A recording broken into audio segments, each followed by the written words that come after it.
todos bem-vindas, sejam todos bem-vindos, bem-vindas.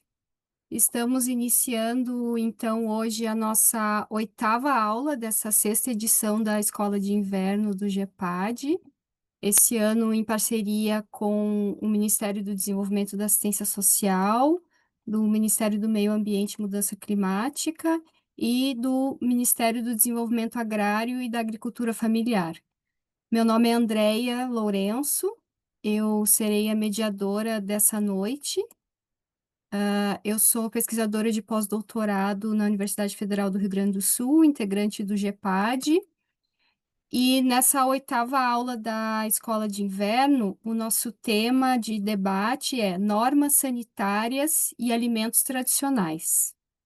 Eu vou iniciar, então, apresentando as nossas palestrantes, que para falar desse tema, então, hoje nós teríamos 3 palestrantes. Infelizmente, a nossa terceira palestrante, a Lucely Pio, que é da Rede Cerrado, ela teve um problema com o voo dela, que teve um atraso, e infelizmente ela não vai poder estar conosco hoje. Mas teremos, então, 2 palestrantes que vão tentar dar conta desse tema. Obviamente que a ideia seria uma complementação entre as 3 palestrantes, mas eu tenho certeza que a Fabiana Tomé e a Bibi Cintrão vão trazer ótimos debates para a gente. Então, a Fabiana Tomé, ela possui graduação em Engenharia de Alimentos pela Universidade Federal do Rio Grande do Sul, um doutorado e pós-doutorado em Desenvolvimento Rural também pela URGS. Ela é professora na Escola de Agronomia da Universidade Federal de Goiás e também nos programas de pós-graduação em Agronegócio da UFG e Desenvolvimento Rural na URGS. A Fabiana é coordenadora do Grupo de Estudos, Pesquisas e Extensão em Agriculturas e Sistemas Sustentáveis e membro do GEPAD. Ela também é membro da Comissão Executiva da Rede de Pesquisadores de Soberania e Segurança Alimentar e Nutricional, a Rede Pensan. E teremos também a Bibi Cintrão, que possui mestrado e doutorado pelo Programa de Pós-Graduação de Ciências Sociais em Desenvolvimento, Agricultura e Sociedade na Universidade Federal Rural do Rio de Janeiro. Ela é pesquisadora autônoma, pesquisadora também de pós-doutorado junto ao Núcleo de Pesquisa sobre Alimentação, Nutrição e Políticas Públicas do Instituto de Nutrição da UERJ. Ela é pesquisadora associada ao Centro de Referência e Soberania e Segurança Alimentar e Nutricional, do CPDA, e atualmente ela trabalha principalmente com os temas da regulação sanitária dos alimentos, soberania e segurança alimentar e nutricional, comida e cultura, transições nos sistemas alimentares e mudanças climáticas, políticas públicas e queijos artesanais de leite cru. E para apresentar quem irá sistematizar as perguntas hoje, teremos o Eric e a Nathalie, que são integrantes do GEPAD. Então, eu gostaria de lembrar a dinâmica da nossa aula. Como, infelizmente, a gente não terá essa terceira palestrante, nós vamos reorganizar um pouco a questão do tempo de fala de cada uma de vocês, tá? Então, ao invés de 20 minutos, vocês terão 30 minutos. E quando der cerca de 25 minutos, eu dou uma chamadinha aqui por áudio para lembrar vocês que nós temos esse tempo para a gente poder priorizar o debate. Então, gostaria de já passar a palavra imediatamente para Fabiana Tomé, que é quem vai iniciar esse debate, e desejo uma ótima aula essa noite para todas nós. Boa noite, obrigada, Andreia, pela apresentação. Eu quero primeiro colocar aqui os slides para eu já me organizar aqui com eles. Deixa eu testar primeiro aqui. Bom, então eu quero iniciar, né, além de agradecer a Andreia pela mediação e apresentação também, agradecer muito, né, a Kátia pelo convite, né, quando teve a oportunidade, né, a ideia de fazer essa sexta escola de inverno sobre esse tema, né, que envolve sistemas alimentares e povos e comunidades tradicionais.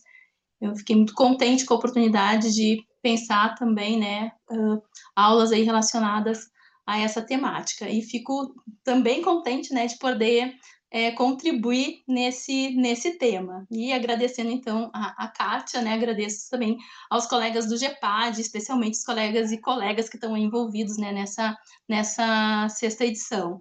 E agradeço os colegas do GEPAS, que é o grupo de pesquisa que eu integro aqui na UFG, pela parceria também, pelo apoio, estão participando em várias aulas, e também a Charla, né, segundo, que é doutoranda aqui e que também, né, tem dado apoio para essa, não só para essa escola de inverno, mas em várias atividades que envolvem essa temática. Bom, para falar desse tema, que é um tema bastante caro para mim, e é um tema que eu venho acompanhando aí há algum tempo, eu gostaria de iniciar, passou agora, né? Eu gostaria de iniciar contando um caso que aconteceu quando eu ainda estava lá no curso de Engenharia de Alimentos.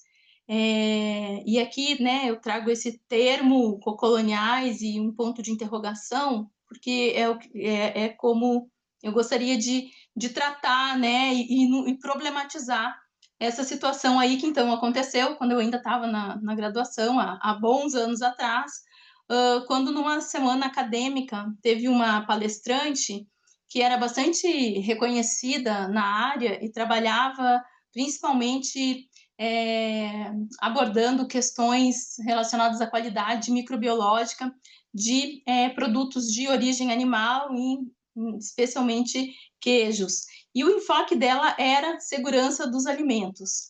E, e aí, em várias regiões, né, do Rio Grande do Sul, não só no Rio Grande do Sul, mas também em algumas regiões dos estados, né, do sul do Brasil, é usual a gente se referir a produtos coloniais, como esses produtos, né, que a gente poderia aqui chamar, né, dessa comida que aqui em Goiás chamaria de comida que vem da roça, comida caipira, para se referir, então, aí a esses alimentos que são produzidos, processados por agricultores familiares, né, com técnicas e conhecimentos muito associados aí a esse modo de fazer que remete, né, a, a essa herança que vem vindo de geração em geração, a produtos que são bastante apreciados. Então, são esses aí os produtos coloniais, né, que têm, então, essa conotação bastante positiva e são bastante procurados em várias regiões.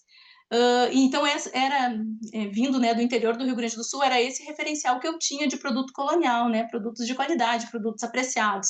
E aí a minha surpresa foi que naquela semana acadêmica, quando essa palestrante se referiu a esses produtos, né, em geral, e marcadamente aos queijos coloniais, que são extremamente apreciados, ela usou esse termo aí, produtos co-coloniais, numa clara referência, né, numa alusão aí a produtos, então, contaminados por coliformes fecais, né? E aí os coliformes fecais, nessa ideia, né, de microbiologia, inocuidade dos alimentos como um indicador aí de falta de higiene, falta de cuidado no processamento. E aquela história, aquela situação me deixou muito inquieta e em várias oportunidades eu conto essa situação, porque eu acho que ela reflete bastante que se por um lado a gente tem uma grande valorização desses produtos, são apreciados por consumidores, né, e consumidoras, por outro, né, eles são tratados desde essa perspectiva de higiene, num viés microbiológico, são tratados num tom bastante pejorativo, sempre associados, né, a um risco, a um potencial risco à saúde de quem os consumir. E eu retomo essa história aqui, porque quando eu comecei a pensar essa fala, é essa história que veio à minha memória, e ela me traz uma série de reflexões, e parte dessas reflexões eu acho que podem nos ajudar aqui a gente pensar caminhos possíveis para que a gente construa outras narrativas que sejam inclusivas, que sejam respeitosas e que possam somar e aliar diferentes profissionais a outras interpretações possíveis que não essas, né, que levam um alimento que é considerado comida de verdade a esse lugar aí de risco, né, a narrativa única aí de contaminação. E para avançar nessas reflexões, eu quero rapidamente lembrar, e aqui eu dialogo, né, um bom tanto aí com um artigo já antigo, mas muito atual, do John Wilson e do Luiz Carlos Mior, que é de 99, em que eles nos lembram que há uma lógica, né, essa lógica, né, da constituição do marco legal sanitário no Brasil, é uma lógica que está voltada aí para o período de industrialização do país, que está muito pautada em normativas internacionais, inclusive, né, não só da Organização Mundial da Saúde, da FAO, mas também da Organização Mundial do Comércio, em que se apresenta, né, uma série de regras em relação às quais essa, entre aspas, pequena produção, mas uma produção bastante importante, pensando, né, na dinâmica dos mercados locais, na soberania alimentar de várias regiões, então essa lógica, ela não foi contemplada, porque ela nem foi reconhecida, ela sequer foi nomeada, ela, né, não foi nem considerada ali presente.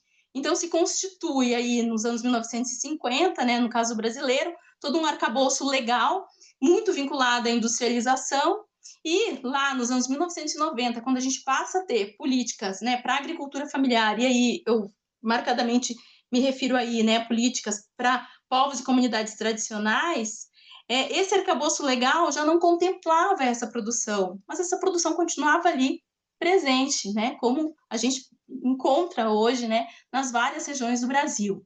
Então, citando, né, o Wilson e Mior, que eles vão nos alertar é que o setor informal, portanto, ou seja, desse modo de processar que não se enquadra no mercado, ele vai ser definido, não se enquadra formalmente no mercado, ele vai ser definido fundamentalmente a partir das normas reguladoras do Estado, ou seja, é por conta de um conjunto de normas que não reconhece, não concebe essa realidade, né, dessa produção aí presente, né, nos sertões Brasil afora, que quando passa a ter uma norma, é aí, então, que essa produção, que até então não era informal, passa a ser informal. Então, acho que esse é um ponto de partida importante para a gente começar a pensar esses aspectos aí que remetem, né, às questões sanitárias e produtos, que aqui vou me referir a produtos tradicionais.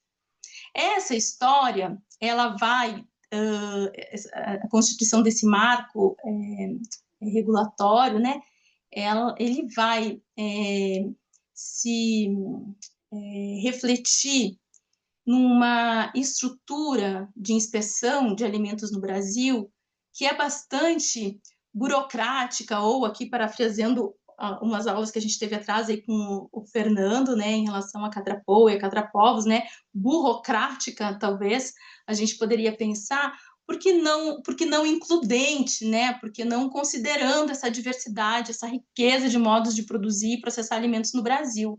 Eu não vou me ater explicando, mas o que eu quero chamar a atenção é para a complexidade de pensar em instâncias de inspeção e fiscalização que envolvem produtos de origem animal, produtos de origem vegetal, bebidas alcoólicas, não alcoólicas, diferentes instâncias dentro do próprio, né, serviço de inspeção de alimentos de origem animal, e uma série, né, de detalhes e complexidades que não são simples de alcançar e muitas vezes de entender, levando a uma série de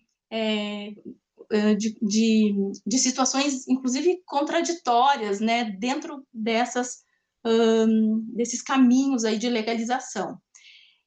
Eu entendo, né, que é importante a gente olhar para essa complexidade, e não é o meu objetivo aqui, mas para quem se interessar, eu trouxe aqui um material do Leomar Presoto, uma publicação que ele fez pelo ISPN, uma publicação de 2016, em que ele vai buscar explicar essas diferentes instâncias e apontar para a complexidade disso, que evidencia que essa produção da qual a gente está se referindo aqui, essa produção tradicional, ela não se enquadra, ela transborda a esse sistema tão encaixado, engavetado aí de fazer inspeção e fiscalização. Então, fica aí a dica de leitura para a gente não se ater aqui, para fazer uma leitura mais ampla.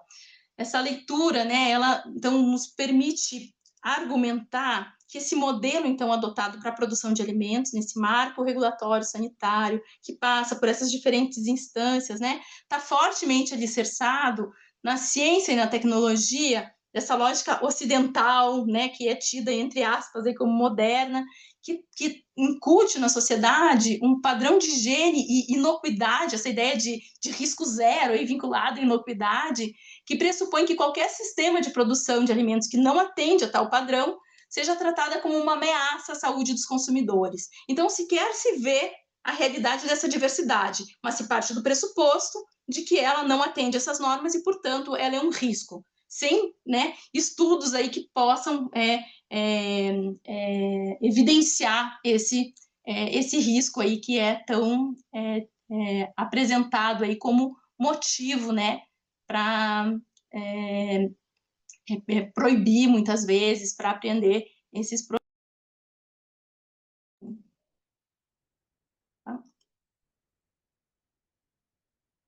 Opa, parou de passar aqui. Agora foi. E aí, então, uma pergunta que a gente pode fazer, né, e que talvez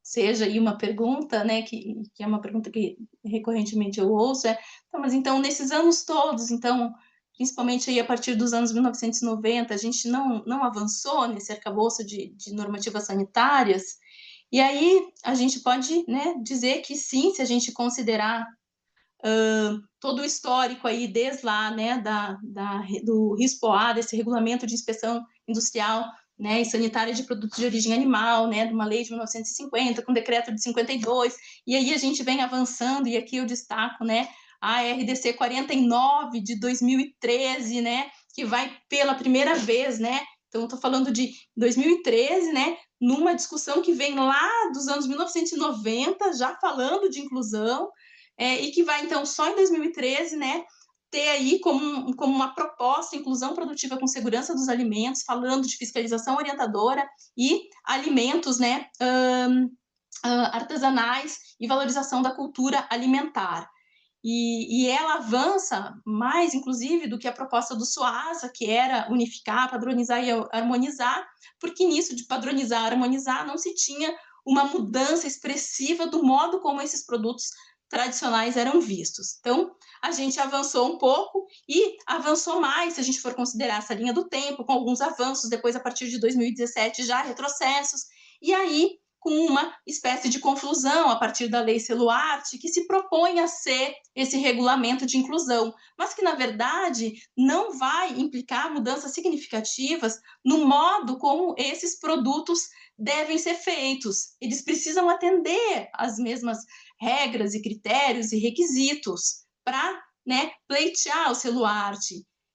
Então, sem também me aprofundar aqui, o que eu quero dizer é que, sim, a gente avança e olha o quanto de normas, então, a gente vai ter aí, e aí a gente vem, né, de um conjunto, né, que nos remetia aí, de fato, né, a um conjunto de poucas normativas que se voltavam, né, para a produção de menor escala, ou seja, né, de LDs, de regulamentos específicos a essa produção de pequena escala, de produtos tradicionais, e a gente avança aí na última década para uma sobreposição de normas, critérios, mecanismos de regulação, uma espécie de cacofonia que mais confunde do que explica, na medida em que não há um avanço significativo no que essas normas estão dizendo. Elas trazem algumas novidades, mas na essência é como se tivesse aqui uma régua a partir da qual esses produtos precisam atender critérios e normativas, requisitos, padrões, enfim, mas esse modo de produzir ele segue sem ser contemplado.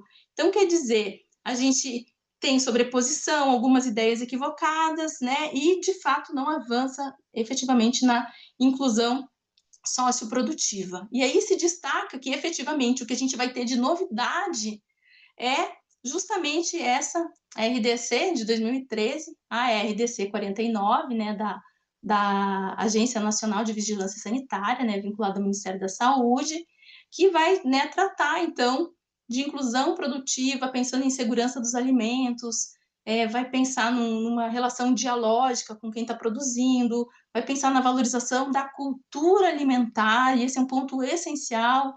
Só que, né, como já bem mencionou a Maria Emília na primeira aula dessa escola de inverno, é justamente essa RDC, a RDC 49, que está sob ameaça de revogação. Então, também tem alguns materiais aí que podem nos ajudar e dar pistas aí do que, né, do que se trata essa ameaça, mas justamente é aí que a gente vai encontrar um regulamento que poderia trazer novos elementos para a gente olhar para esses produtos tradicionais. Então, né, acho que isso é emblemático, né?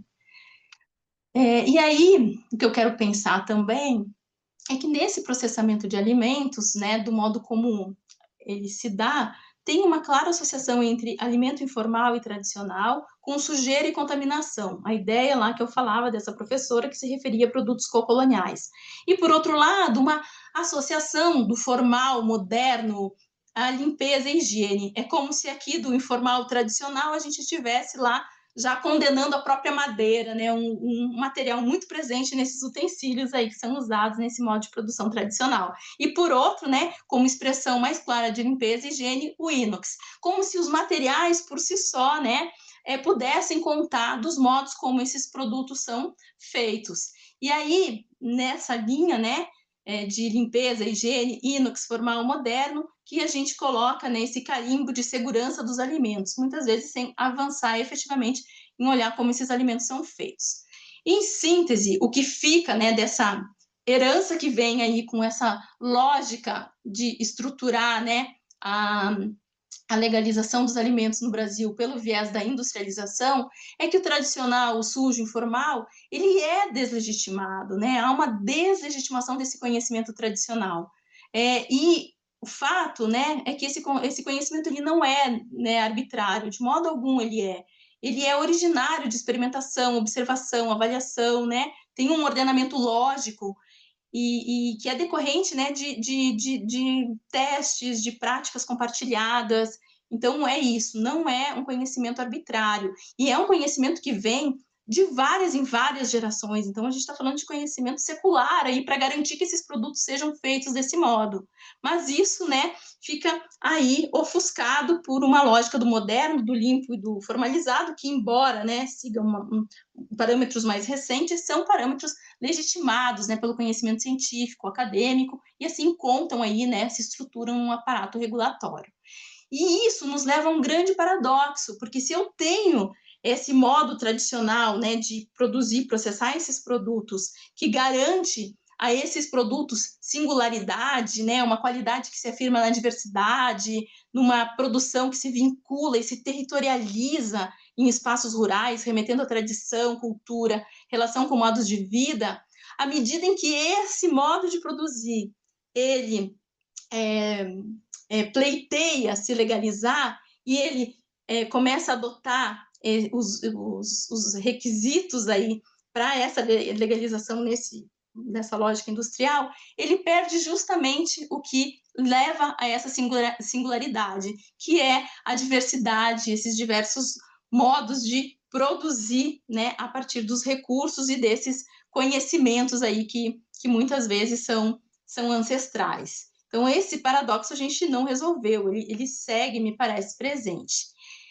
E aí, para a gente avançar um passinho aqui, eu quero argumentar que essa lógica de produzir os produtos tradicionais, embora, né, com esse carimbo aí de produtos que seriam nessa lógica, né, dessa professora que eu comentava lá da graduação, que trariam algum risco, na realidade são produtos que se vinculam aí, se alicerçam também numa noção que é bastante cara no Brasil, que é a noção de segurança alimentar e nutricional, que para além de acesso, quantidade e qualidade dos produtos, se vincula a práticas alimentares que promovem saúde e respeitam a diversidade cultural, que sejam ambiental, cultural, econômica e socialmente sustentáveis, como propõe então, né, a Lei Orgânica de Segurança Alimentar e Nutricional, que traz lá no seu artigo 3º essa definição.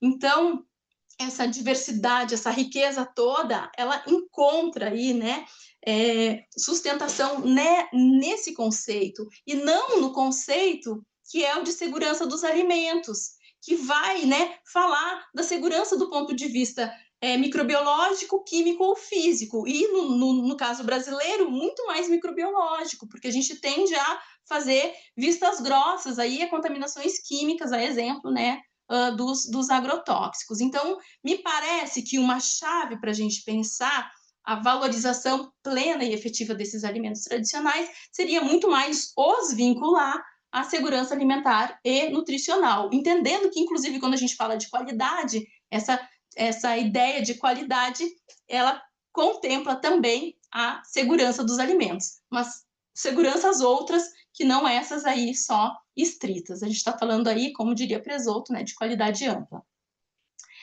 E nessa experiência aí de vários anos e idas a campo, o que eu presenciei acompanhando várias dinâmicas de processamento de alimentos tradicionais é que há categorias centrais para que esses diversos grupos tratem do modo de processar esses alimentos. E entre essas categorias eu destaco higiene, capricho e coletividade. E isso vai se dar, por exemplo, no uso da água quente para limpeza de equipamentos e utensílios, extremamente presente nos vários grupos e comunidades nas quais eu tive a oportunidade de acompanhar o processamento, no uso da força física, né, para fazer a remoção da sujeira, né, nessa ideia de limpeza, uma limpeza que ela é regular, elaboração e substituição de utensílios, muitos deles feitos com recursos e materiais do próprio local, atenção à época da colheita, pesca ou abate, né, numa ideia aqui de sazonalidade, trabalho coletivo, feito a várias mãos, rodas, né, conversas e muitas vezes música. E aqui eu lembro, né, inclusive das quebradeiras de coco babaçu e outros tantos grupos, né, que têm, né, aí muitas expressões culturais associadas a esse trabalho. E algo também importante essas dinâmicas de processamento vinculadas à herança de gerações. Então, destaco, né, citando esses exemplos, poderia citar outros, mas citando esses exemplos aí de dinâmicas e práticas e experiências aí entre esses grupos e diversos grupos, é que é um conjunto de práticas e cuidados para garantir a qualidade dos produtos, e isso está presente. E essas práticas, né, reforço que longe de serem arbitrárias, são resultados de experimentação e ajuste ao longo de muitos anos. Então, quer dizer, é ciência, né? É outra ciência, mas uma ciência igualmente importante para garantir que por tanto tempo esses produtos tenham sido feitos e seguem sendo feitos. E aqui alguns exemplos, né, das mãos, né, as mãos como um instrumento central de trabalho nessas práticas produtivas, mãos que parecem se moldar aquele trabalho e conseguir, né, se acomodar a uma prática produtiva de modo a garantir eficiência. Aqui, né, no caso da produção de piracuí, uma farinha feita de peixe, e essa aqui, né, na região do Baixo Amazonas, um município chamado Prainha, no interior desse município, onde uma comunidade ribeirinha faz essa farinha de peixe, piracuí, tem alguns materiais sobre ele que depois dá para colocar no chat. E quando acompanhando o processamento, né, eu perguntei como eles sabiam como eles sabiam qual era o ponto dessa farinha. Eles disseram que é quando a espinha estala, faz um pleque. E esse é só um exemplo de outros tantos que apontam para o quanto esses grupos, né, têm um conhecimento profundo desse processamento, né? Então eles conhecem vários detalhes e conhecem o todo, eles conhecem toda a cadeia todos os elos aí desse sistema aí de produzir, desde lá, né, no caso do piracuí, dessa farinha de peixe, desde lá da pesca até chegar aí na torra e na embalagem. Fabiana, Ai, uhum, desculpa, mais 5 minutos, tá? tá, tô finalizando.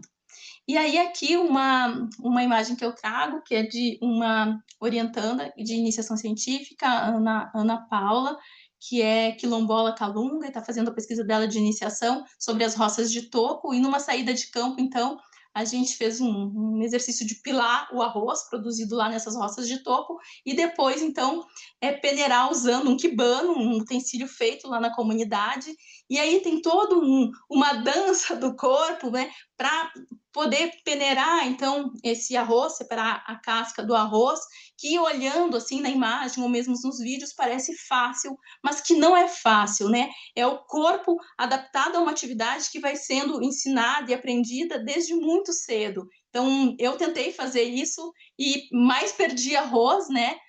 Do que conseguir de fato peneirar. E isso para mim é evidência de que esse é um conhecimento que ele se transmite aí, né? Entre as gerações e que se aprende desde muito cedo, né? Então, tanto a prática em si, quanto também a própria elaboração dos utensílios. Aqui também uma imagem dessa comunidade, né? De uma comunidade quilombola Calunga, né? Nos utensílios e mãos aqui fazendo a farinha de mandioca, um alimento central nessa comunidade, entre outros, mas esse é um produto bem importante. E aí, finalizando, o que eu queria destacar nessa ideia de que, bom, a gente segue caminhando, é que para pensar esses produtos tradicionais e a valorização desse processamento, me parece central retomar debates e articulações que estavam em curso antes do golpe de 2016 e antes de 2019, quando, né, no dia 1º de janeiro de 2019, né, entre outros conselhos extintos, o Conselho Nacional de Segurança Alimentar e Nutricional foi extinto, né, pelo governo Bolsonaro, numa clara intenção de desmobilizar essas articulações que, nesse campo que eu estou me referindo aqui, estavam em curso, mas outras tantas também, e que levaram a uma espécie de uma imobilização, uma espécie, né, de, de, de uma mudança numa dinâmica importante que vinha acontecendo, e aí, né, acho que vários eventos estavam em andamento naquele momento, justamente para avançar em articulações que permitiriam encontrar caminhos de valorização, inserção em mercados desses produtos. Então, o que me parece agora, né, que a gente tem retomado esses debates e articulações, que a gente pode avançar na perspectiva de entendendo que a gente já tinha, né, um caminho trilhado e várias articulações e debates que estavam sendo amadurecidos, muitos vinculados ao Conceia, muitos vinculados à fase, né, ou ao Fórum, né, brasileiro, né, de soberania e segurança alimentar e nutricional, avançar nessa ideia de vincular o que a gente está falando aqui, que é comida de verdade, e aí eu reforço, né, o que o Atatakalu falou, né, na aula dela, né, da comida de verdade em contrapartida à comida da cidade, né? Então, comida de verdade vinculada a patrimônio alimentar, a soberania e segurança alimentar e nutricional. E aí aqui de novo, né, vinculando o conceito que eu falava antes, né, que está presente na Lei Orgânica de Segurança Alimentar e Nutricional, vinculando a sistemas alimentares sustentáveis, direito humano à alimentação adequada, respeito à diversidade, à natureza, enfim, né, avançando, entendendo que esses modos de processar são plurais e são extremamente diversos, mas que eles encontram aspectos comuns, como alguns dos que eu pontuei aqui em relação aos cuidados, higiene, capricho e coletividade. Essas contribuições, elas vinham sendo construídas pela Juliana Santilli, né, que infelizmente e muito cedo, né, faleceu, mas que como um desdobramento de uma publicação importante dela, né, que é esse livro Agrobiodiversidade e Direitos dos Agricultores, vinha avançando também, né, desde esse olhar aí do arcabouço jurídico para pensar como a gente poderia incluir esses alimentos tradicionais como essa ideia de patrimônio alimentar. Então, acho que fica um legado da Juliana que é possível que a gente retome agora, né, no sentido de avançar. E, por fim, né, nessa ideia de continuar a caminhada, é legitimar outras construções, outras narrativas, e isso eu fiquei pensando muito, ouvindo, né, também aí a aula sobre a catrapoa e a catrapovos, né, que possibilitam comercializar produtos de povos e comunidades tradicionais nas escolas, né, que são, né, escolas de povos e comunidades tradicionais, que estão em territórios, né, de povos e comunidades tradicionais, de modo que a gente possa, né, valorizar esses alimentos a partir de seus modos de fazer ancestrais, a partir de construção de normas, desde essas realidades e contextos plurais, não só a partir desses parâmetros industriais, ocidentais, ocidentalizados, que são padronizados e padronizantes, né, que seguem uma lógica aí de monoculturas, aí pensando também nas provocações que Vandana Shiva nos faz. E aí me parece, né, que seguindo o que a gente já estava fazendo aí há uns anos atrás, é retomar e fortalecer esse trabalho coletivo, que é conjunto e articulado entre instituições e distintos profissionais, algo que também me parece que tem ficado bastante presente aqui nos nossos encontros aí, nesse sentido de pensar esse diálogo com diferentes áreas de formação. E, por fim, né, essa defesa da RDC 49, né, que se vincula aí ao Programa para a Inclusão Produtiva e Segurança Sanitária, para a ISAM, para que esse caminho, né, que já está aí trilhado e que já tinha sido reconhecido, não se perca, para que esse caminho siga aberto, para que a gente possa avançar. Bom, das contribuições que eu gostaria de trazer são essas, espero agora, né, na continuidade, a gente ir somando ideias aí para seguir essa caminhada de modo conjunto. Muito grata pela oportunidade e atenção. Obrigada, Fabiana. Eu vou passar imediatamente para a Bibi, para ela fazer a apresentação dela. Então, Bibi, você tem 30 minutos. Eu te aviso quando tivermos nos 25. Boa noite, gente. Queria também agradecer muito o convite, é, parabenizar a iniciativa, né, desse curso. Eu não conhecia as outras edições, mas eu consigo compartilhar. Vocês conseguem ver?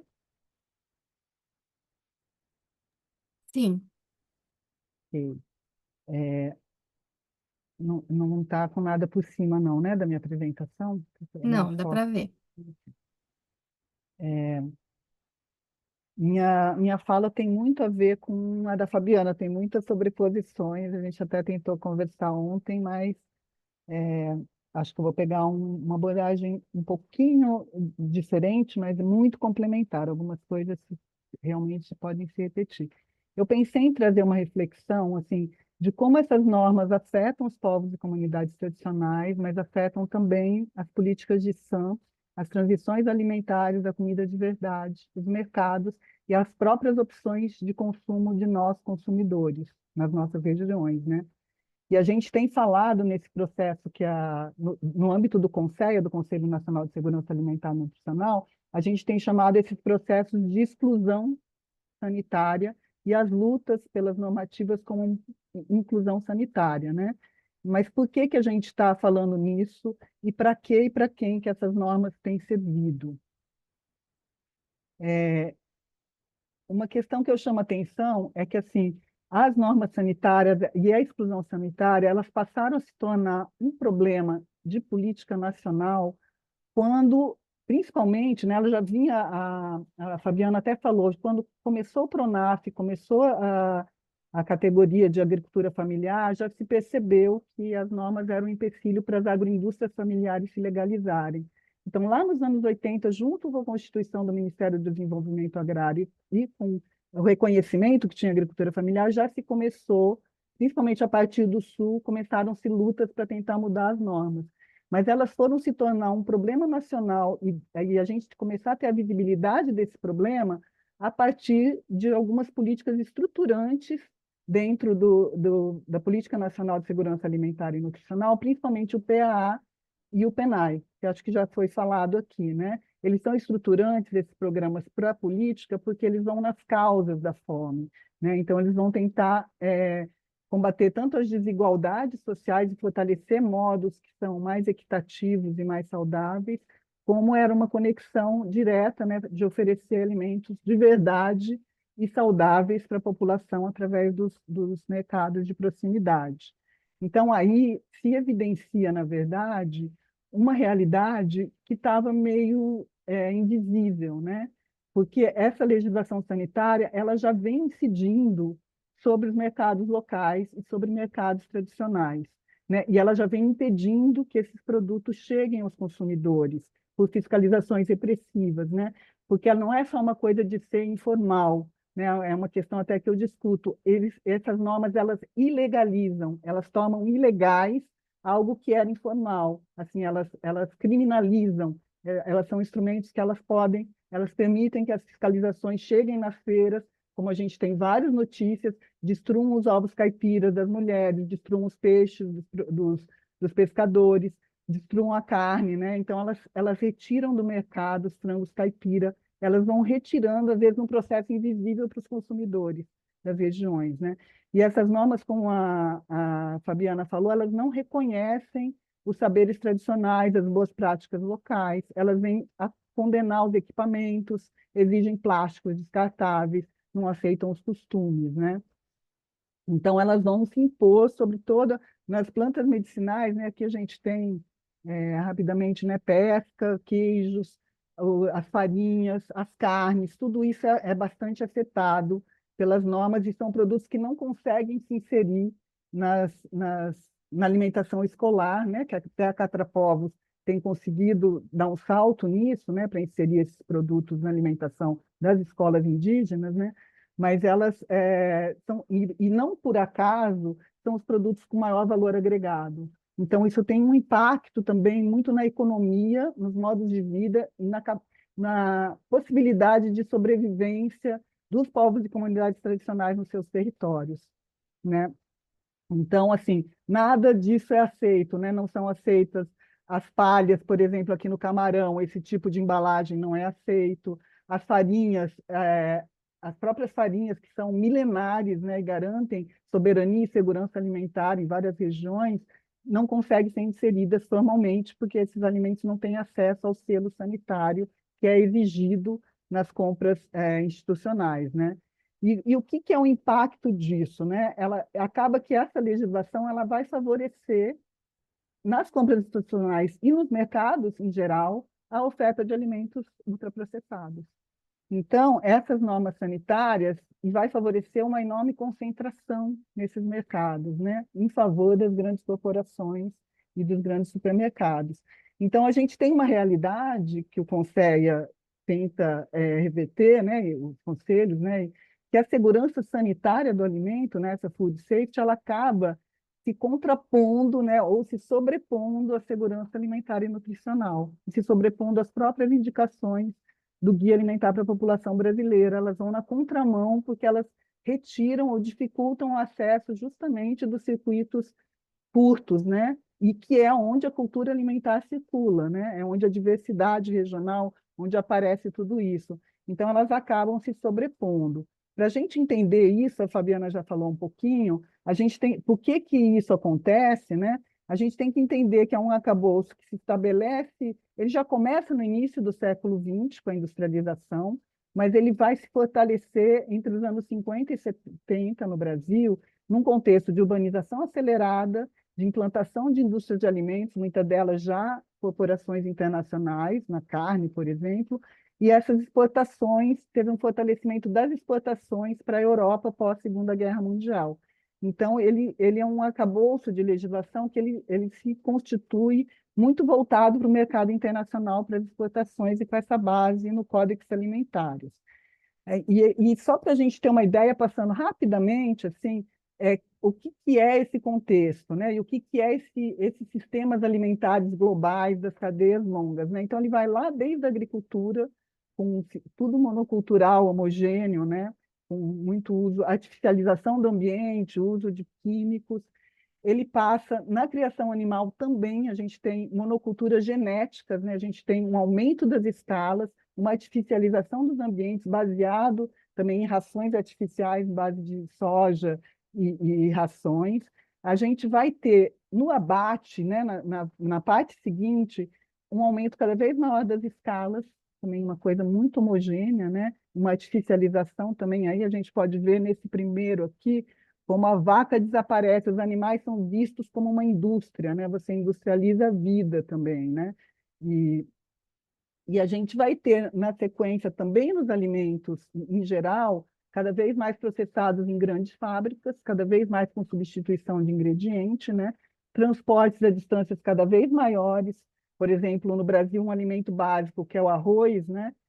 Que não é tão afetado pelas normas, mas hoje vem todo quase do Rio Grande do Sul para o norte, para todas as regiões. O frango chega do sul, vai para a China, vai para a Amazônia, né? Substituindo, às vezes, o peixe. Então, a gente tem uma grande circulação, né, dos próprios animais vivos, desse navio é de animal vivo indo para a China, né, para a Europa. E a gente vai ter, então, nessa cadeia dos sistemas alimentares também, na distribuição, uma enorme concentração em supermercados, e tudo isso faz com que os longos tempos de prateleira, com que a esterilização, o uso de aditivos e conservantes, seja visto como qualidade, porque ele precisa resistir muito tempo, né? Então, é toda uma lógica. Além disso, esses alimentos são commodities, cada vez mais são negociados em bolsas de valores, no mercado futuro. E para você fazer essa negociação, a qualidade está associada à padronização e homogeneização. Porque quem está comprando lá na China um alimento, não pode ser um alimento que ele não está vendo, ele não sabe o que é. Então, assim, para esse sistema globalizado, ter padrão, ser homogêneo e ser uma qualidade, e a diversidade, essa riqueza da diversidade da cultura alimentar, a riqueza do gosto, ela é vista como negativa e como defeito, né? Então, e a gente vai ter com isso, como eu estava falando, a gente vai ter um agravamento. Se a gente tem uma diminuição, por um lado, né, dos coliformes fecais ou dessas coisas que às vezes são ressaltadas, a gente vai ter um aumento de outras coisas, como eu já falei. O que que acontece? Durante um bom tempo, essa legislação ela incidia mais sobre as exportações e sobre os alimentos exportados. Nos anos 90, quando a gente começa a ter crises sanitárias internacionais, vaca louca, contaminação de frangos, se começa a ter um aumento do medo dos micro-organismos, porque começam também a surgir micro-organismos cada vez mais perigosos, como o Rob Wallace, naquele Agronegócio e Pandemia, chama atenção, né? É um sistema que cria micro-organismos mais perigosos. Mas nesse contexto dos anos 90, que era também de neoliberalismo, né?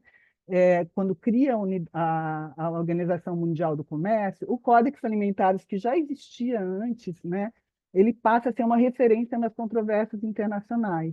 E essas decisões sobre risco sanitário, sobre food safety, além de ela ganhar importância, mais importância, ela vai para níveis internacionais de discussão, onde a gente tem uma desigualdade muito grande entre países e onde as grandes corporações, nesses fóruns aqui, a gente tem muito mais uma presença de Estados Unidos e Europa, uma diferença de países, mas uma diferença também de poder econômico de quem pode estar participando nessas decisões do Códex, que é um conjunto de normas técnicas, procedimentos, ele define, inclusive, por exemplo, o nível máximo de coliforme fecal, que é permitido.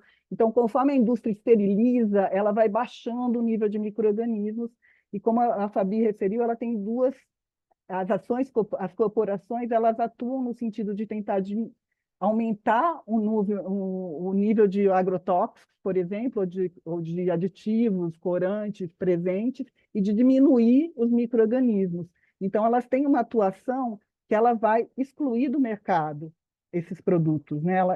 Ela também é uma estratégia de oligopólio, é uma estratégia de concentração, né? E às vezes, todas essas exigências que vêm com o Códex, elas são muito centradas em infraestrutura, exigências de infraestrutura e de controle laboratorial, né? Para teoricamente, evitar que os interesses econômicos se sobreponham a interesses da saúde, né? Porque essa coisa, o Códex exige que tenha bases puramente científicas. O que é o puramente científico para eles, né? É baseado nessa coisa dos laboratórios. Então, para você conseguir passar uma coisa, você tem que ter pesquisas laboratoriais, né? Não se reconhece saberes tradicionais, não se reconhece modos de fazer milenares, às vezes, né? Só que, assim, o que a gente tem argumentado é que essa ciência, primeiro, que ela é controversa, né? Ela não é única e tem muitas, muitas disputas, né? Muitas controvérsias, e ela não está isenta de valor.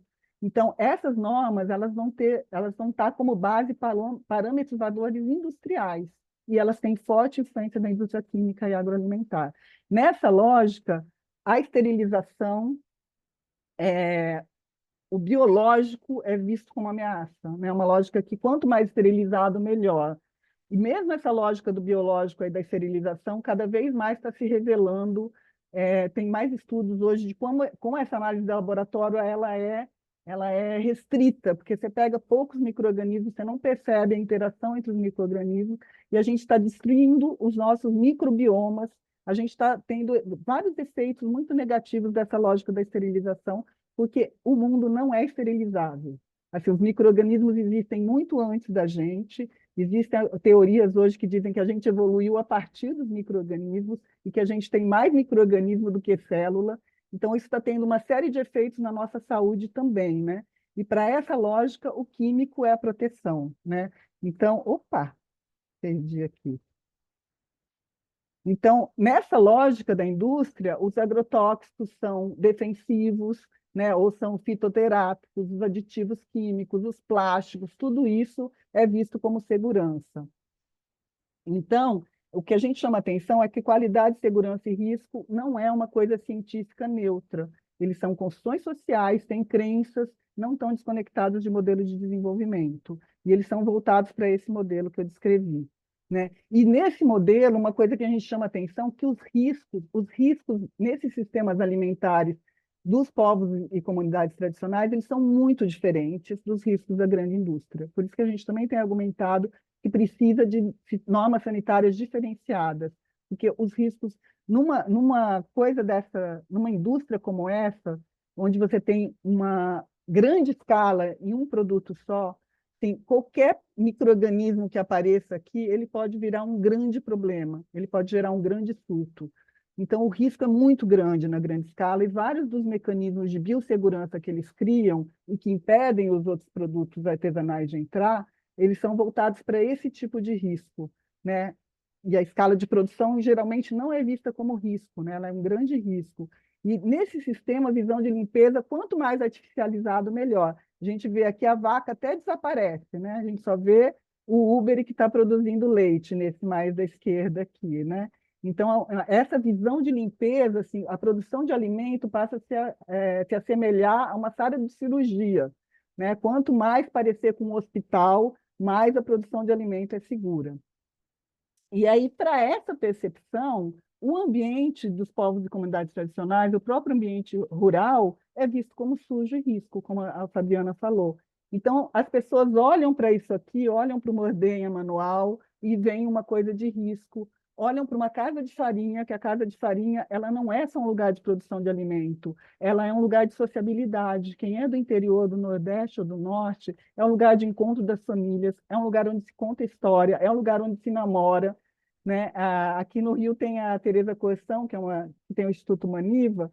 Ela descobriu essa coisa da casa de farinha e ela, quando ela encontrava alguém que tem muito nordestino, ela só falava assim: ah, você é do Nordeste, você é de Alagoas, casa de farinha. A pessoa, porque na minha comunidade eu era a melhor pessoa que tirava a goma da mandioca. Ah, porque eu conheci meu marido na casa de farinha, porque a casa de farinha, então as pessoas todas têm muitas histórias, e isso aqui é visto, eles querem transformar a casa de farinha numa indústria, né? Não é aceito, porque tem telhado de palha, não tem nem parede, não tem nem piso, então isso não é aceito, né? O açaí tem um monte de problema também, a gente viu agora na COP, né? Nessa coisa da COP, como tudo, a palha, né? Todos esses objetos, e assim, todos os objetos da produção, toda a estrutura e tudo da produção artesanal, ela é do próprio local.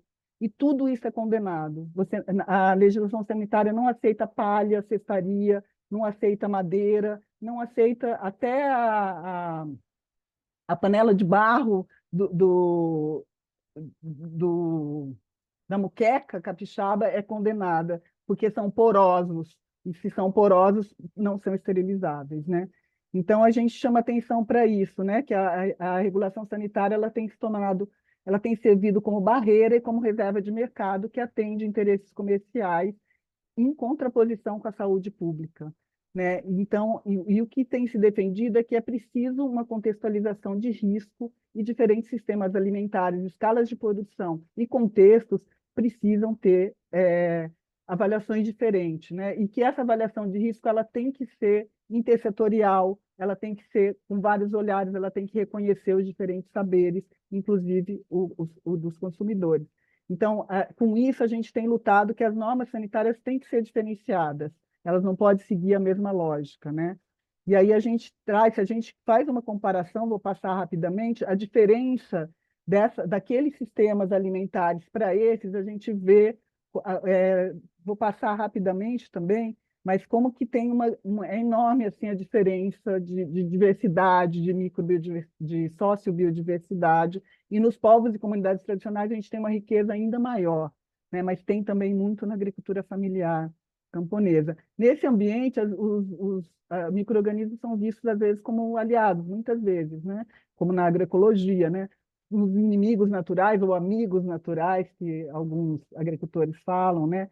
Porque essa diversidade do ambiente, ela protege. Quanto mais homogêneo, qualquer doença ou qualquer praga que apareça, ela reina absoluta. Então, essa homogeneização e esse uso excessivo de antibióticos está gerando resistência microbiana e faz surgirem novos problemas, faz emergirem novas doenças, que é o que a gente tem visto, né? Então, os micro-organismos são aliados em muitos casos, né? E, bom, já falei isso, né? Os sistemas alimentares locais, eles estão muito inseridos culturalmente e são vistos como ambientes sujos e arriscados, nesse olhar urbano industrial. O meio de transporte, a forma de transporte também é criminalizada, não pode transportar coisas juntas, né? Então, toda a diversidade da agricultura familiar, se você tem um conjunto de produtos, você não pode transportar junto, né? Tudo é voltado para um sistema monocultural, que dificulta também os próprios comércios locais, né? E a percepção de risco é muito diferente, eu estava falando, né? Enquanto para os micro-organismos são o eixo, né? Quem está ligado à agroecologia e quem está defendendo esse outro sistema vai ver o perigo nos transgênicos, vai ver o perigo nos agrotóxicos. Então, a percepção de risco também é diferente conforme de quem está olhando para aquilo, né?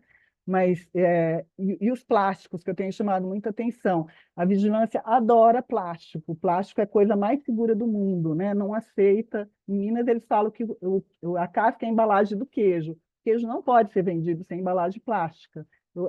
Tem um costume tradicional que é lavar o queijo quando chega em casa. O pessoal lava em água corrente, né? E não, né? Tudo tem que ter plástico, tudo tem que ser descartável, e cada vez mais os plásticos estão se revelando um enorme problema ambiental e à saúde, e não está desconectado, né, gente? A nossa saúde não está desconectada da saúde do ambiente, não está desconectada da saúde dos animais. E acho que a gente falar nisso também, quando a Fabiana levanta a coisa do cuidado, esses povos e comunidades tradicionais, eles têm um cuidado não só com as boas práticas do alimento, mas eles têm uma percepção do cuidado muito mais ampla, né? Então, eles têm uma percepção do cuidado como também um cuidado com o ambiente, né? Como também um cuidado com a saúde dos animais, né? Não é uma percepção do homem tão separada da natureza, é uma coisa mais integrada, e que tem visto como anunciando futuros também, né? A gente se distanciou, o homem achou que ele podia estar separado, mas a gente não está separado, e cada vez mais as mudanças climáticas, as epidemias e pandemias têm mostrado isso, né? Então, as crises sanitárias, elas também surgem por riscos tecnológicos e ambientais desse sistema dominante, né?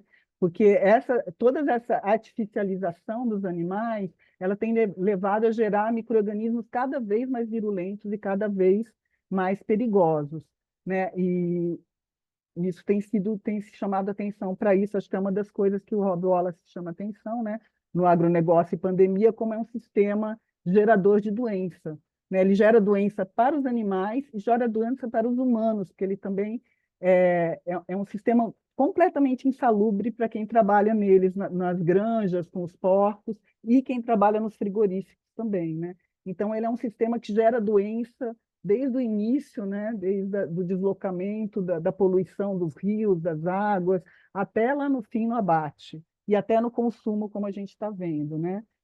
Aí, bom, então esse é um pouco o contexto que a gente tem. A gente fala que a gente tem falado, eu estou trabalhando bastante com a professora Ana Paula Perrota, aqui da Rural, e a gente tem usado um termo que é o Mundos em Disputas, que também tem um artigo que fala nisso, comparando como é a produção de leite para entrega local e o leite para os laticínios, que o leite é um dos grandes é um dos grandes exemplos de como as grandes indústrias tentam demonizar ou dizer que são seguras, né, e colocar o problema nos pequenos, né? Então, tem até um artigo bem interessante da ONG Grain, que ela fala sobre o grande roubo do leite popular, né, dos lácteos populares, de como essas exigências de pasteurização, elas só a simples exigência de pasteurização do leite concentra enormemente o mercado na mão de indústrias maiores, né? Então, às vezes, pequenas coisas com justificativas, né, sanitárias, né? No caso do leite, brucelose e tuberculose seriam. Então, só essa simples exigência que tinha práticas de ferver o leite, né? Eu mesmo cresci tomando leite de leiteiro, eu cheguei a pegar, e minha mãe não deixava a gente tomar o leite antes de ferver. Ela falava, vamos esperar, vamos ferver o leite antes. Então, práticas bem simples, né, que existiam, né, elas foram, como assim, desconsideradas na exigência da pasteurização, que também incide sobre os queijos, é um dos grandes problemas nos queijos, né? Então, como a Fabiana falou, acho que eu não preciso entrar tanto, mas vou ressaltar, a gente tem, então, desde os anos 90, esse debate e essa tentativa, desde a criação do MDA, porque a gente tem um grande desafio, que são os produtos de origem animal, e o Ministério da Agricultura é o mais difícil nas negociações. Para vocês terem uma ideia, até hoje só ministério com ministério, assim, a existência, o MDA é que tem que negociar com o MAPA qualquer mudança legislativa. Mesmo o Presoto, que é um assessor que há muito tempo vem trabalhando com o MAPA, praticamente não tem acesso às reuniões. Tem que ser a pessoa do ministério para conversar com eles. O MAPA é muito impermeável. Mas mesmo assim a gente já teve vários avanços, como a Fabiana falou, né? E a gente, por que que a gente Bibi, tem... Oi, desculpa, perdão, mas tem imagina, mais 5 minutos. tá certo, eu já estou fechando.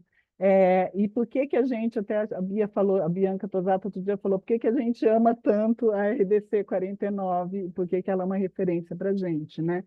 Porque a RDC 49, no âmbito da Anvisa, foi a primeira vez, na verdade, acho que foi, o mapa já vinha algumas coisas falando do pequeno, né? Mas foi a primeira vez que se reconheceu nacionalmente que é preciso compreender e tratar diferente os diferentes, porque, do ponto de vista sanitário, o ambiente do pequeno agricultor naturalmente oferece riscos diferentes dos grandes produtores. Isso foi uma fala do diretor-presidente da Anvisa na assinatura da RDC 49, né?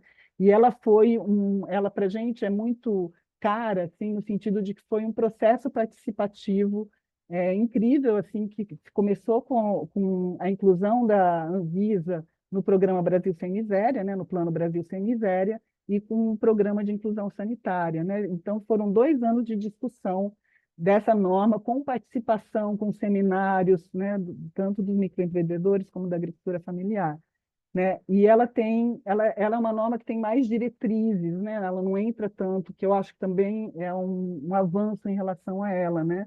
Ela não entra nos detalhes, como são as outras, e ela tem uma direção de proteção à produção artesanal, a fim de preservar costumes, hábitos, conhecimentos tradicionais na perspectiva do multiculturalismo dos povos, comunidades tradicionais e agricultores familiares, né? E essa coisa da Anvisa, o que a gente tem visto nessa coisa das normas sanitárias é que o avanço num lado ajuda o outro. Então, a inclusão na RDC disso favoreceu que algumas normas do mapa do Ministério da Agricultura também incluíssem coisas semelhantes, né? E ela tem vários princípios também que buscam a inclusão social, né, ela também relaciona norma sanitária com inclusão produtiva e social, né, que nem sempre o mapa percebia dessa maneira. Bom, e ela fala, esse item 6 aqui, que é interessante, que ela fala que é preciso ter razoabilidade quanto às exigências aplicadas. O que significa isso? Que tem que analisar o contexto, porque muitas vezes, por exemplo, se exigia 2 banheiros, um masculino e feminino, para regularizar uma casa de queijo, que é do lado da casa da família e que só a família trabalha, né? E se exigia que tivesse 2 banheiros. Então, tem uma série de coisas. Em Portugal, um veterinário estava falando que fecharam dezenas de matadouros de vila porque não tinha um curral de espera, mas não tinha espera, porque a vaca, abatia uma vaca por semana na vila, ela vinha caminhando, era abatida e a carne era vendida na vila, né? Então, coisas desse tipo que a legislação exclui, ela é altamente excludente, gente, é impressionante, né? E aqui da RDC 49, a Fabiana também já falou, né? Ela começou em 2011 a discussão, né? Foi aprovado em 2013, teve um grupo de trabalho que era composto também por representantes da agricultura familiar, o SBSAM participava, e chegou a tentar instituir o Praizam, mas com todos os retrocessos que a gente teve após o golpe da Dilma e depois com o Bolsonaro, meio que a participação social acabou, né? E a gente foi surpreendido em 2024 com uma nova RDC que está propondo a revogação. E eu vou fechar por aqui falando que, do meu ponto de vista, a norma mais inclusiva e a grande novidade que a gente teve nesse período, né, no pós-2018, foi realmente a Catra-Povos. Eu acho que, embora ela tenha ainda um alcance limitado para as escolas indígenas, as escolas dos territórios dos indígenas e povos e comunidades tradicionais, e é uma iniciativa do Ministério Público, né, mas eu acho que essa nota técnica que, que foi feita, né, que foi falada, ela é incrível, né? Porque ela faz uma coisa diferente, que ela reconhece que esses povos têm boas práticas e que eles sabem fazer chegar à escola e às suas crianças alimentos seguros. Então, ela é um chamado realmente para reconhecer que existem métodos, né, e práticas de garantir um alimento para suas crianças, né? Então, e ela até fala, ela tem vários, vale a pena ler, porque ela é muito bem feita, né? Então, ela vai falar que essa nota técnica ela vai demonstrar essa possibilidade de venda da produção de proteínas e processados vegetais aos programas de compra pública sem as inadequações dos registros sanitários, padrões, né, e com respeito à cultura e à tradição desses povos, quando for destinado ao consumo dos povos tradicionais, né? Mas eu acho que a simples colocação dela, porque eu acho que essa mudança, gente, tem uma mudança importante nas normas lá de cima para baixo, mas a gente tem visto que com as mesmas normas, o olhar do técnico que está ali, do fiscal, é muito diferente, né? Então, esse corpo a corpo nos lugares para defender esses alimentos, essas feiras, esses mercados, esses alimentos que estão informalmente circulando, ele é super importante. E ter uma norma dessa no Programa Nacional de Alimentação Escolar faz nutricionista, engenheiro de alimento, prefeito, secretário de Agricultura pensar que existe cultura alimentar, que existe práticas diferenciadas, que existem saberes.